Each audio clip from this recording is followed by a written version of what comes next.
예, 앞서 보신 것처럼 이번 대선에서 드러난 2030 표심을 두고 정치권은 아전 인수식의 해석들을 내놓고 있습니다. 그렇다면 역대 선거와 비교해서 이른바 이대남, 이대녀의 표심이 이번 대선에서 유독 더 갈라진 건지 구체적인 수치를 따져보겠습니다. 물론 선거 수치가 젠더 갈등의 현주소를 100% 설명하지는 못하겠지만 적어도 정치권이나 언론이 젠더 갈등을 부추긴 건 아닌지 냉정하게 돌아볼 필요가 있습니다.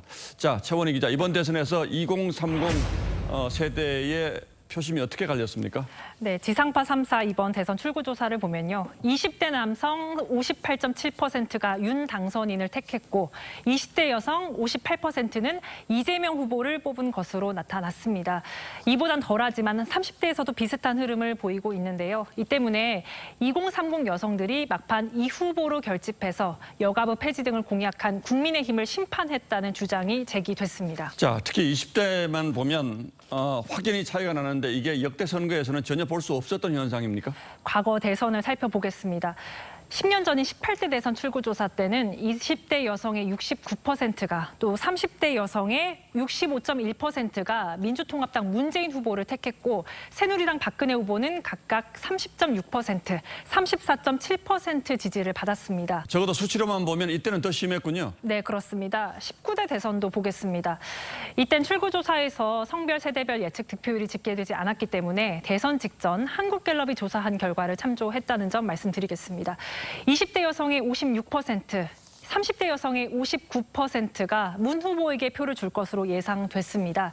반면 홍준표 후보는 각각 8%, 안철수 후보는 11%와 16%의 지지가 예상됐습니다. 정리하자면 최근 10년간 치러진 3차례 대선을 봤을 때 2030 여성층에서 민주당 후보 지지세가 강했고요.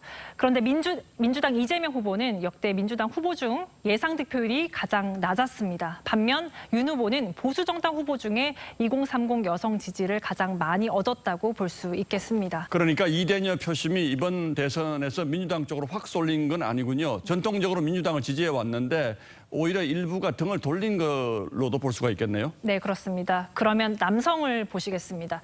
10년 전 대선에는 20대 남성의 62.2%, 30대 남성의 68.1% 역시 문 후보에게 지지를 보냈습니다. 5년 전에도 20대 남성, 30대 남성 모두 문 후보가 1위였습니다. 예. 2030 남성층에서도 민주당 지지세가 강했던 겁니다.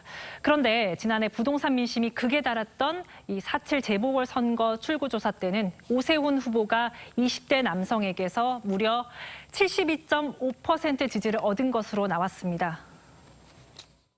조국 이후로 불만감 같은 것들이 표로 표출된 것 같아요. 정권에 대한 반감, 부동산 문제 맞물렸었던 것 같아요. 이후 이번 대선에서 국민의힘이 이대남 공약에 적극 나섰는데 윤 후보는 이대남에게 58.7%의 지지를 얻어서 이 오세훈 시장 당선 때보다는 지지도가 낮게 나왔습니다. 네. 예, 종합해보면 이번 대선에서 2030 여성과 남성 정도의 차이는 있지만 전반적으로 표가 좀 움직인 측면이 분명히 있군요. 네, 20대 연령 전체 득표율을 보면요. 18대 대선 때 문재인 후보가 박근혜 후보를 65.8% 대 33.7%, 그리고 19대 대선 때는 문재인 후보가 홍준표 후보를 47.6% 대 8.2%로 압도했는데 이번 20대 대선 때는 47.8% 대 45.5%로 이재명 후보가 근소하게 앞섰습니다. 이번 선거에서는 20대, 30대가 과거에 비해서 민주당을 덜 지지한 거죠. 남성과 여성의 차이를 부각시키고 그것을 정치적으로 활용한다라고 하는 것은 정치인들이 해서는 안 되고. 예, 결론적으로 전통적으로 민주당 지지를 많이 했던 20, 30대 가운데 상당수의 남성이 국민의힘 지지로 돌아서는 건 분명한 사실인데 과연 이걸 젠더 갈등의 결과로만 해석한 것이 합당한 것인지는 좀 의문이 있고 오히려 정치인들이 이 젠더 갈등을 부추기고 있는 건 아닌지 돌아볼 필요가 있겠군요. 네, 그렇습니다. 예, 최원희 기자 잘 들었습니다.